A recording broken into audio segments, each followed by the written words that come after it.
ओर से press conference की जा रही है, सीधे आपको ले चलते हैं वहां। पाकिस्तान बना, बांग्लादेश बना, तो सभी देश के बहनों भाइयों से मेरा निवेदन है कि जहां भी आप हैं संगठित रहिए।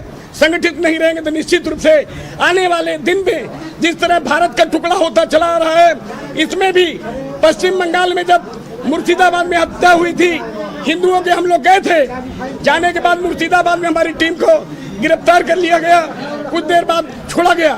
तो मैं अपनी बात को यही आप लोगों के माध्यम से कहना चाहता हूँ, बाकी पीड़ित लोग अपनी बात को रखेंगे आपके बीच में। और सब कहाँ हैं? ये अभी कुछ लोग तो बीमार हो गए हैं, यही पे हैं और आज आप सबसे मिलवाएंगे। हाँ, थोड़ा दबाव लिए हैं और यहाँ 9 बजे से भी बहुत लोग आए हैं। हाँ, अरे आप वही लिखिए जितने लोग हैं। लेकिन आप कह रहे हैं पुलिस कार्रवाई नहीं कर रही है, लेकिन बड़े अधिकारी जो है वो खुद ही कह रहे कार्रवाई कर रहे हैं, तो आखिर कौन इन लोगों को बचा रहा है? ये कौन? ये देखिए, ज्यादा बचाने वाले छोटे अधिकारी हैं। जैसे स्थिति क्या है आप लोग जांच लीजिएगा। एक व्यक्ति अगर पीड़ित होता है, थाने में जाकर दरखास्त देता है, पुलिस क्या करती है कि विवेचना अधिकारी नियुक्त कर देती है बीट इंचार्ज को। बीट इंचार्ज क्या करता है कि वो पेमेंट ले लेता है, पैसा, फिर पीड़ित को कहता है तुम तो बहुत बड़ा गलत काम किए हो, अभी ऐसे धारा में जेल भेजूंगा कि तुम्हारी हालत खराब हो जाएगी।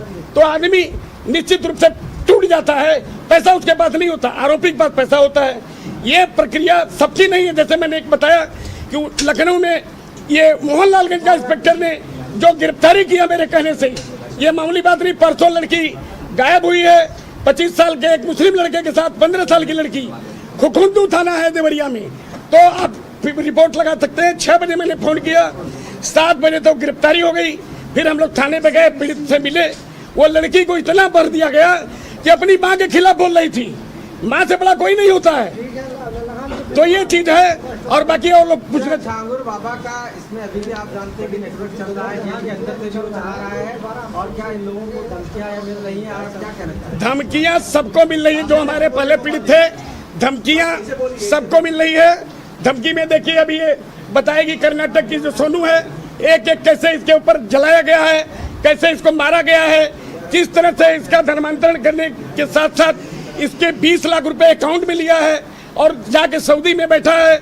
उस व्यक्ति का बहनों ही यहाँ पर एक न्यायिक अधिकारी है, क्योंकि वो आरोपी बहुत पहले से है। उसको बचाने में जब न्यायिक अधिकारी रहेंगे, जिस तरह से राजेश उपाध्याय नाम का आदमी उतरौला में 156(3) के माध्यम से लोगों को जेल भेजने के लिए 4-4 लाख रुपया लेता था, तो ऐसे लोगों के ऊपर न्यायिक अधिकारी कोई भी हो, कड़ी से कड़ी कार्रवाई होनी चाहिए। ये जो बाजार भी बना रहा है, क्या आपको लग रहा है जमीनों पर? जमीन अभी देखिए, जमीन ये बैठी है बहन, पूरी जमीन कब्जा करके दरगाह बन गया है।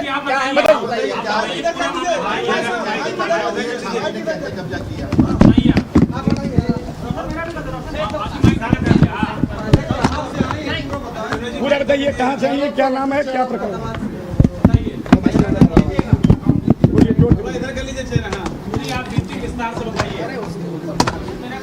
सर, मेरा नाम लक्ष्मी वर्मा है।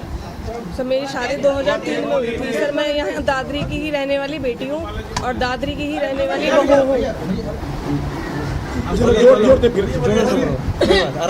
दादरी की ही रहने वाली बेटी हूँ और दादरी की ही रहने वाली बहू हूँ। सर, 2003 में मेरी शादी हुई थी। 2007 में मेरे पति का मर्डर कर दिया गया अज्ञात व्यक्तियों के द्वारा।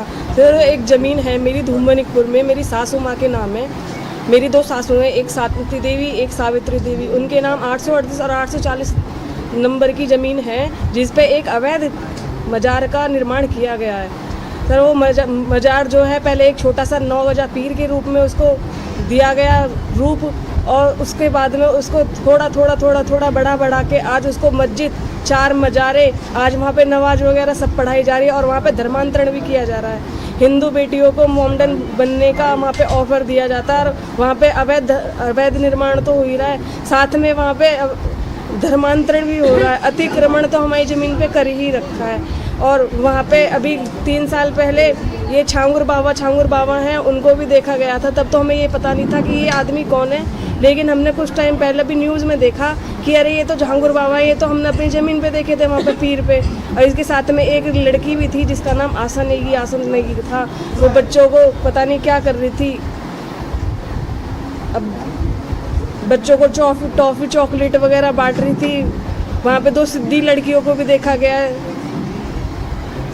वहाँ पे जो मतलब है धर्मांतरण चलता ही रहता। हमें भी ऑफर दिया गया था कि तुम एक काम करो ना, यहाँ से ज़मीन अपनी वो कर लो, तुम यहाँ से ज़मीन हमको दे जाओ और हम इस ज़मीन का ऑफर तुम गाजियाबाद में ले लो या दिल्ली में ले लो, हमारी एक बॉम्बे में ज़मीन है तुम उसे ले लो। और हम क्यों ले लें, हम तो सनातनी हैं, हम तो अपना धर्म परिवर्तन नहीं करेंगे, ये हमारी ज़मीन है, तुम हमारी ज़मीन को छोड़ के चले जाओ। लेकिन हमारी किसी ने नहीं सुनी। वहाँ पे डंपर लगा के अवैध निर्माण रात दिन चलता है। हमने प्रशासन में, राजस्व विभाग में खूब इसकी सूचना दे दी, लेकिन हमारी वहाँ पे कोई सुनवाई नहीं है। मैंने कहा कि मेरी ज़मीन पे नाम चढ़ा के दे दो, मेरी सास की ज़मीन है, मेरा जो जरिया है खाने कमाने का वो यही ज़मीन है। क्योंकि मेरे जब पति की हत्या कर दी गई थी तो मेरा बेटा 2 साल का था, मेरी बेटी 1 महीने की थी। मैंने लाचारी में जैसे तैसे अपने बच्चों को पाला है, लेकिन मेरी कोई सुनवाई नहीं होती। राजस्व विभाग बिका हुआ है, ज़मीन नाम चढ़ाने के नाम पे मेरे से और पैसा मांगा जाता है। मुझे कहा जाता है कि तुम्हारी ज़मीन यहाँ नहीं चढ़ेगी, जबकि राजस्व विभाग को ही अधिकार है ज़मीन नाम चढ़ाने का, विरासत तय करने का। लेकिन वो मेरे को सिविल के लिए लिख के दे देते हैं कि तुम सिविल में जाओ, तुम्हारे सिविल में वाद है, तुम यहाँ नहीं होगा तुम्हारा कुछ भी। मैडम आपका कहना है कि आपकी जमीन पर कब्जा किया जा रहा, अवैध कब्जा किया जी जा रहा है। बिल्कुल, अवैध कब्जा करके वहाँ पे मज़ारें बनाई जा रही हैं, मस्जिदें बनाई जा रही हैं, वहाँ पे अब नमाज भी पढ़वाई जाती है सब, जिसके फ़ोटो मैंने अपनी एप्लीकेशन के साथ में संलग्न करके भी दिए हैं। अब मैंने बहुत प्रयास कर लिया कि इस अवैध कब्जे को हटा दिया जाए, इसको ध्वस्तीकरण करा दिया जाए। तब पिछली बार तो मेरे को इतना वो हो गया था, मैं मतलब बहुत टाइम से इतनी हताश चल रही हूँ कि मेरा मन करता है मैं आत्मदाह कर लूँ।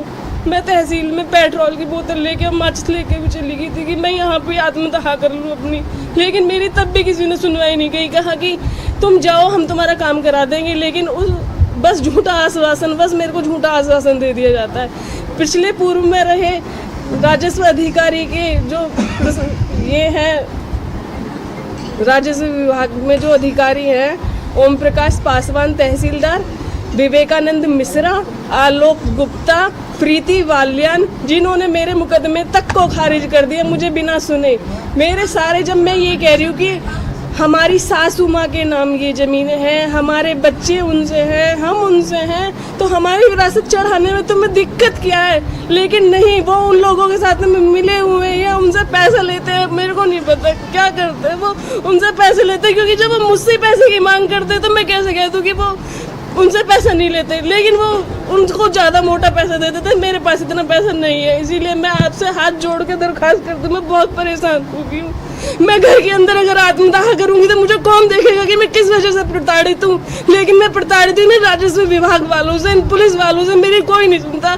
और मेरा बच्चा अब जैसे तैसे करके और चलिए खबरों में आगे बढ़ेंगे और बात करेंगे उस खबर की जिसको लेकर पूरे देश में इस वक्त चर्चा है। संसद के मानसून सत्र में विपक्ष ने जोरदार हंगामा किया और उसके ठीक बाद देश के उपराष्ट्रपति जगदीप धनखड़ ने इस्तीफा दे दिया। लेकिन उससे पहले उन्होंने सदन में खड़े होकर विपक्ष को फटकार लगाई थी और विपक्ष के सभी राजनेताओं को हंगामा करने से रोका था। तो चलिए आपको वो तस्वीर दिखाते हैं जिसके बाद इस्तीफा देने का फैसला लिया गया। No, I think the House is getting into disruption. Honorable members, it is not a good practice. On Operation Sindoor, I have admitted the motion. I will discuss with the leaders.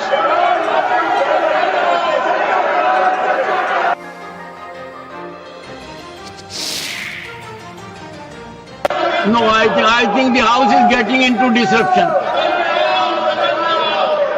Honorable members, it is not a good practice. On Operation Sindoor, I have admitted the motion. I will discuss with the leaders.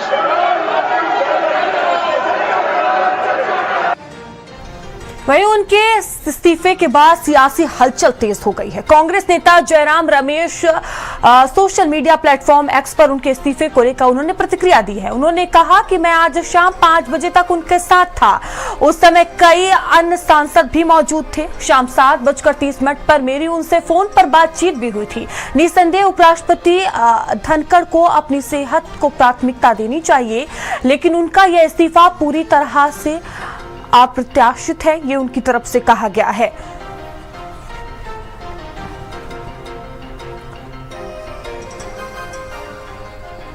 तो धनखड़ के इस्तीफे के बाद आज सदन सत्र कैसा होगा, इस पर भी सबकी निगाहें होंगी। जगदीप धनखड़ की उम्र 74 साल है। धनखड़ ने अगस्त 2022 में उपराष्ट्रपति का पद संभाला था और उनका कार्यकाल 2027 तक था। इससे पहले वे पश्चिम बंगाल के राज्यपाल रहे थे। उनके कार्यकाल में उनके बेबाक बयानों और विपक्ष के साथ तनाव ने कई बार सुर्खियां बटोरी। विपक्ष ने उन पर राज्यसभा में पक्षपात का भी आरोप लगाया था।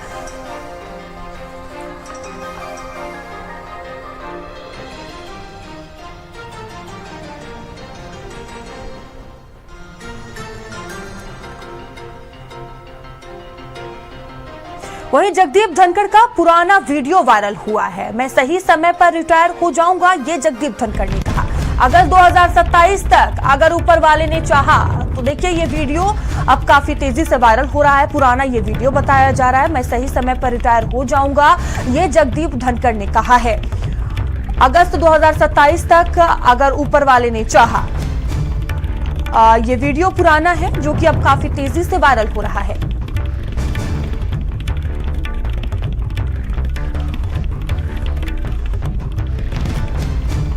I will retire at the right time.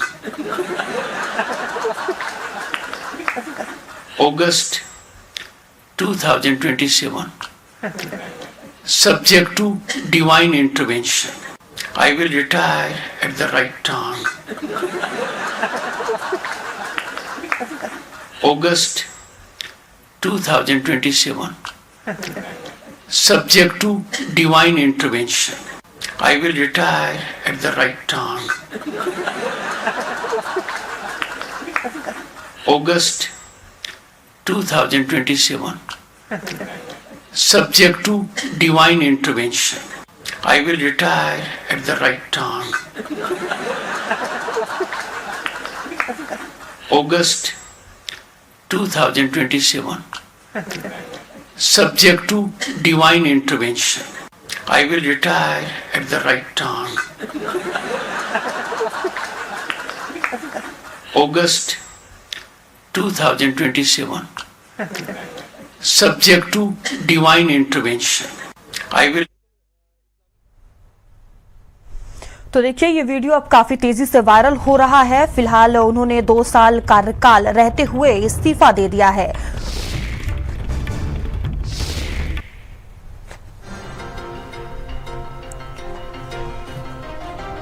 तो क्या कुछ उनका सफर रहा वो हम आपको बता रहे हैं। देखिए जगदीप धनखड़ की उम्र की बात की जाए तो अभी 74 साल है। धनखड़ ने अगस्त 2022 में उपराष्ट्रपति का पद संभाला था और उनका कार्यकाल 2027 तक था। इससे पहले वे पश्चिम बंगाल के राज्यपाल रहे थे। उनके कार्यकाल और उनके बेबाक बयानों और विपक्ष के साथ तनाव ने कई बार सुर्खियां बटोरी। तो कई चीजों को लेकर अक्सर सुर्खियों में बने रहते हैं। और क्या कुछ उनका पूरा प्रोफाइल है, राजनीतिक सफर क्या है, वो हम आपको दिखा रहे हैं। आप ग्राफिक्स के जरिए समझ सकते हैं, देख सकते हैं क्या कुछ उनका पूरा राजनीतिक सफर रहा है। और स्वाति हमारे साथ जुड़ चुकी हैं। स्वाति, ऐसा नजारा शायद ही कभी देखने को मिला हो कि पहले दिन का सत्र चलाने के बाद किसी उपराष्ट्रपति ने इस्तीफा दिया हो। जगदीप धनखड़ ने स्वास्थ्य की बात कही है, लेकिन अब देखिए उनकी टाइमिंग को लेकर सवाल उठ रहे हैं कि आखिर इस्तीफा देना ही था तो सत्र के पहले दे सकते थे। कई तरह के सवाल विपक्ष उठा रहा है। जी बिल्कुल, देखिए जिस तरह से देश के उपराष्ट्रपति के तौर पर जगदीप धनखड़ ने काम किया और इस्तीफा जो अचानक दिया गया, रात होते होते इस्तीफा पत्र सामने आ गया और उसके बाद विपक्षी पार्टियों द्वारा सवाल उठाया जा रहा है। इस्तीफा का जो पत्र है उसमें स्वास्थ्य कारणों का हवाला दिया गया है, लेकिन कांग्रेस पार्टी सीधे तौर पर कह रही है कि स्वास्थ्य कारण नहीं है, कोई और वजह है जिसकी वजह से इस्तीफा जगदीप धनखड़ ने दिया है। क्योंकि कल राज्यसभा के सभापति के तौर पर जगदीप धनखड़ काम करते हुए नजर आ रहे थे, पूरी तरह से स्वस्थ थे, फिट थे। फिर ये इस्तीफा क्यों दिया गया, ये विपक्षी पार्टियों द्वारा सवाल उठाया जा रहा है। पश्चिम बंगाल के बतौर राज्यपाल भी जगदीप धनखड़ ने काम किया है और उनका कार्यकाल अभी 2 सालों तक जो है वो बचा हुआ था। 2027 तक उनका कार्यकाल था। फिर इसी बीच में इस्तीफा कैसे हुआ? कांग्रेस पार्टी का कहना है कि बीएसई की मीटिंग थी, फिर उसे टाल दिया गया। उस बैठक में जेपी नड्डा नहीं पहुंचे और जानकारी जगदीप धनखड़ को नहीं दी गई। तो कहीं ना कहीं अलग अलग वजह बताई जा रही है और जिस तरह से ये अचानक इस्तीफा हुआ है उसके बाद से कई तरह के सवाल विपक्षी पार्टियों की ओर से उठाए जा रहे हैं। बिल्कुल। और स्वाति, एक वीडियो काफी तेजी से वायरल हो रहा है धनखड़ जी का, जिसमें वो कहते हुए नजर आ रहे हैं कि मैं सही समय पर रिटायर हो जाऊंगा अगर भगवान ने चाहा तो।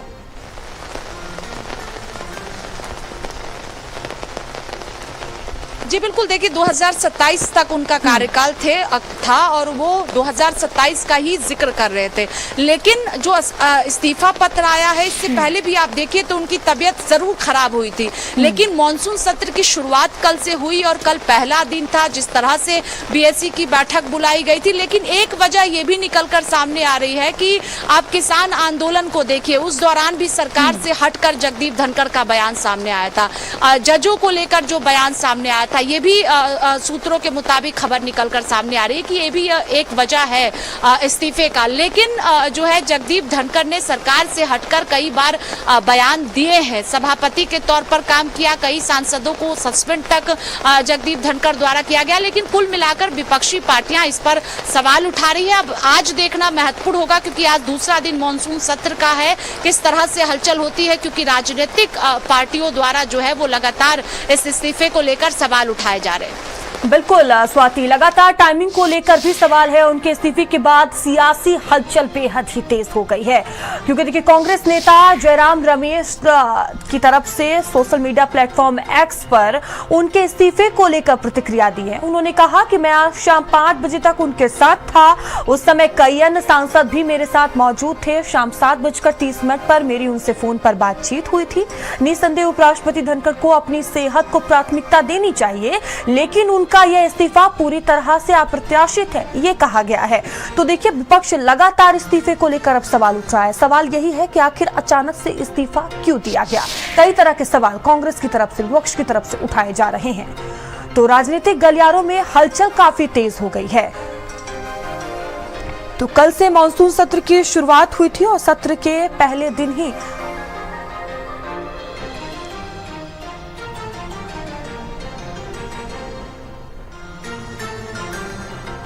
तो देखिए उनके इस्तीफे के बाद से ही सियासी हलचल काफी तेज हो गई है। कांग्रेस की तरफ से अब इसको लेकर सवाल उठाए जा रहे हैं और जिस तरह से इस्तीफा दिया गया उसको लेकर देखिए सभी चौंक गए। अब कई तरह के सवाल उठाए जा रहे हैं।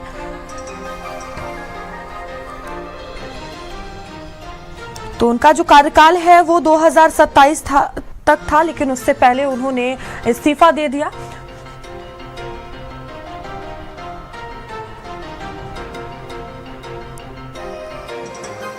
इसमें मुझे क्या कहना है, उन्होंने स्वास्थ्य कारणों से इस्तीफा दिया है और तो इसमें I can't read between the lines.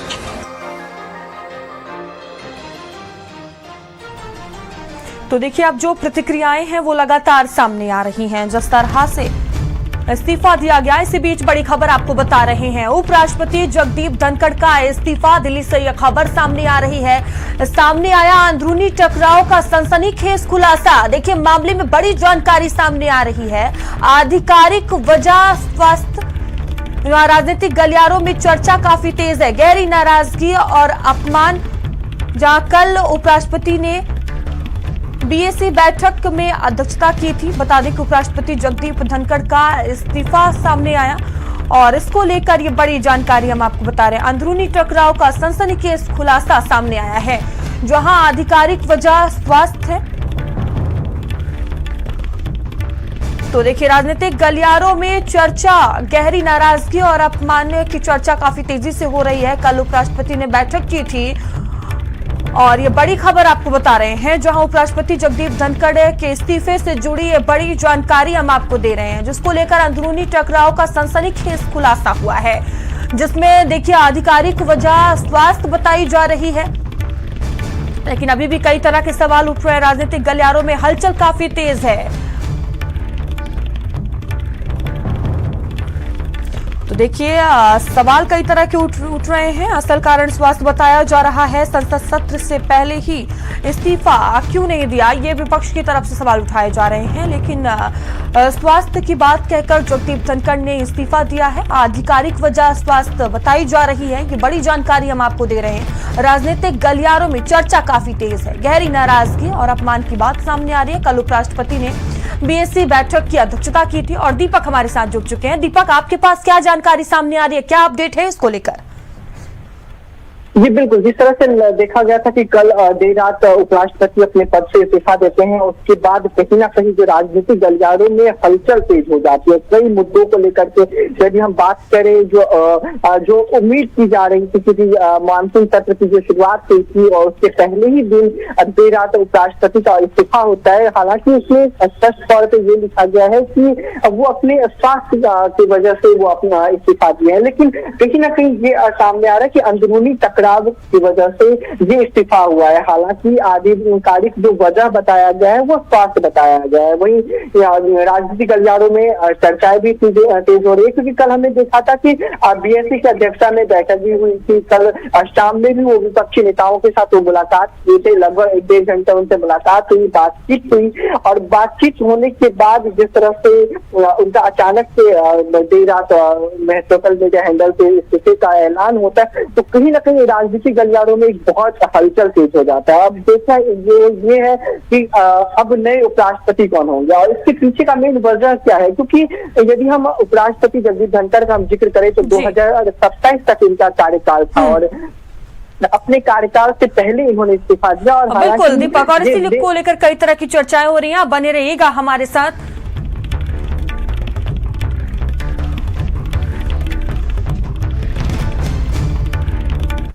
इसी बीच मुंबई से बड़ी खबर सामने आ रही है। अनिल अंबानी और आरकॉम फ्रॉड घोषित हुआ है। अब होगी सीबीआई की जांच से, जहां सीबीआई ने आरकॉम को फ्रॉड घोषित किया है। सीबीआई ने दर्ज कराई शिकायत, जहां आरकॉम पर करोड़ों का बकाया कर्ज है। करोड़ों की बैंक गैर फंडेड गारंटी लंबित है। 2016 से डिफॉल्ट में चल रही थी कंपनी और इसे फ्रॉड घोषित कर दिया गया है। एसबीआई ने मुकदमा दर्ज करवाया है और देखिए अब इस मामले की सीबीआई पूरी तरह से जांच पड़ताल करेगी। ये बड़ी खबर आपको बता रहे हैं। करोड़ों का बकाया है, जहां करोड़ों की बैंक गैर फंडेड गारंटी जो है वो लंबित है। 2016 से डिफॉल्ट में चल रही थी कंपनी।